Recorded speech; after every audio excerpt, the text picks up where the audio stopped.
न्यायालय पर ये जो हिंसा हुई है कोई तो जिम्मेदारी नहीं, माफी भी नहीं मांगेंगे। ऑल इंडिया मुस्लिम आपको तो फांसी पर चढ़ा देना चाहिए। जमीयत उलमा हिंद ये बार-बार अपील कर रहा है, करेंगे, हत्या को जायज ठहरा रहे हैं, बात कर रहा है। अब आप हिंसा करके हत्या कर रहे हैं, घर से निकाल के मार रहे हैं। इस तरह की गुंडागर्दी भारत में चलेगी आजादी के बाद।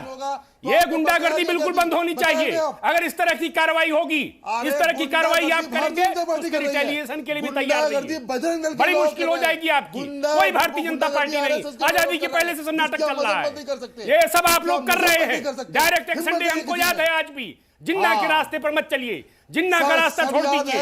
अगर आप जिन्ना के रास्ते पर चलेंगे तो ध्यान रखिए, इस देश की हर गली, हर सड़क, हर गांव, हर शहर आपके लिए जलजला पैदा कर देगा। आप बड़ी मुश्किल में पड़ जाएंगे। इस तरह का रास्ता अख्तियार मत करिए। चाहे all India Muslim personal law board है या जमीयत उलेमा हिंद है या ओवैसी है, इस कान खोलकर इस बात को समझ लें। इस तरह की जो बदतमीजी पूर्ण कार्रवाई है, निर्मम हत्याएं कर रहे हैं आप, निर्मम हत्या कर रहे हैं, घर से खींच करके मार रहे हैं। ठीक है, शत्रुपाल जी आपके पास आ रहा हूं, क्योंकि बीजेपी के कई नेता ये कह रहे हैं कि साहब मुर्शिदाबाद से हिंदुओं का पलायन हो रहा है। कैसे पलायन हो रहा है जरा बताइए शत्रुपाल जी।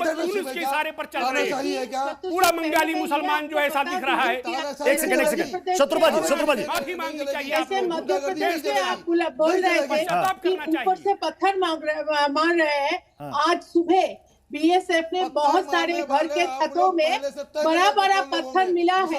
तो ये आप एकदम सही बोल रहे हैं, हिंदुओं तो हिंदुओं के ऊपर नहीं फेंक रहे हैं। और दूसरा मैं एक बात कह दूं आपको, सिद्दीकुल्ला चौधरी जो तृणमूल का कैबिनेट मिनिस्टर है, उन्होंने, अरे सुनिए, इस्लामिक स्कॉलर है आप, सुनिए, सिद्दीकुल्ला चौधरी ने ये पब्लिकली कहा है कि ये जो चल रहा है इसके लिए ममता बनर्जी ने खुद कंग्रेचुलेशन किया है, कानून लेकर के आए, बहुत बहुमत दिया है।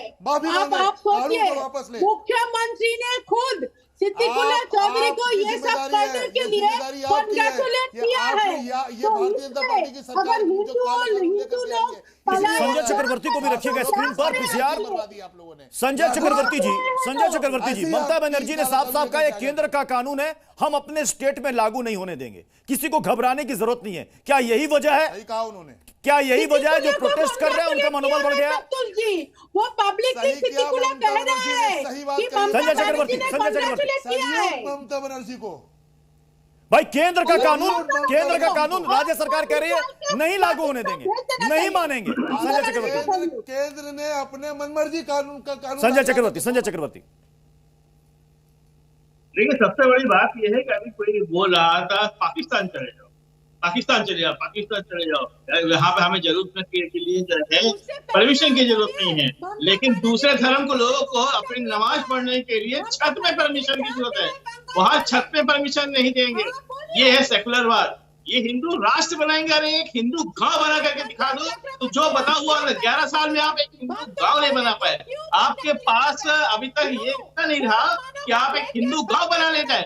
अरे आप लोग धर्म के नाम पे छोड़ दीजिए, आप लोग जात के नाम पे इतना ज्यादा दलित मुस्लिम और इनको लेकर के आप लोग इतना ज्यादा आप लोग करते हैं। एक हिंदू आप लोग राष्ट्र नहीं, एक हिंदू गांव बनाइए। अरे प्रधानमंत्री हमारे साथ इस वक्त बंगाल बीजेपी के अध्यक्ष सुकांता मजूमदार इस वक्त जुड़ चुके हैं। सुकांता मजूमदार जी, मुर्शिदाबाद की स्थिति इस वक्त बताइए। कहा जा रहा है कि वहां पर पिता पुत्र की हत्या कर दी गई है भीड़ के द्वारा। कल ही पिता और पुत्र की हत्या हो गई है। हिंदू होने के कारण उन्हें काट दिया गया, मार दिया गया। और अभी भी स्थिति बहुत ही भयंकर है। परिवार में पिता और पुत्र चंदन दास और उनके पिताजी का हत्या हुई है, वो परिवार अभी इलाका छोड़ के भाग गई है। वो लोग अपने मवेशी यानी गाय, बछड़े, गोट इसको भी छोड़ के गए हैं। वो भी शायद मर जाएंगे भूखे, कोई नहीं है वहाँ पे खाना खिलाने वाला। स्थिति भयंकर स्थिति है। लोग 250 से 300 लोग मुर्शिदाबाद जिले से रिफ्यूजी होकर बाजू के मालदा डिस्ट्रिक्ट, नदी के इस पार मालदा डिस्ट्रिक्ट में अपना शरण लेने के लिए बाध्य हुई है। आफ्टर द इंडिपेंडेंस और देश की विभाजन के बाद ममता बनर्जी ने पश्चिम बंगाल को ऐसा बना दिया कि बांग्लादेश जैसा हिंदुओं को भी रिफ्यूजी बनना पड़ रहा है पश्चिम बंगाल में। और ये सरकार पूरी तरीके से नाकामयाब हो चुकी है। लेकिन सुकांता जी ममता बनर्जी का ये कहना है कुछ राजनीतिक दल अपने राजनीतिक स्वार्थ के लिए धर्म के नाम पर यह दंगा करवा रहे हैं। इशारा बीजेपी की तरफ है। देखिए, ममता बनर्जी से पूछिए, जहां पे दंगा हो रहा है वहां पे 80% मुस्लिम है। बीजेपी का एक भी एमपी नहीं, एक भी एमएलए नहीं, 20% से भी नीचे हिंदू रहते हैं। किस हिंदू में हिम्मत होगा वहां पे जाके बीजेपी करने का? अरे अपने मंदिर नहीं बचा पा रहे, अपनी बीबी की इज्जत नहीं बचा पा रहे, अपनी बेटे और पति की जान नहीं बचा पा रहे हैं, वो बीजेपी करेगा?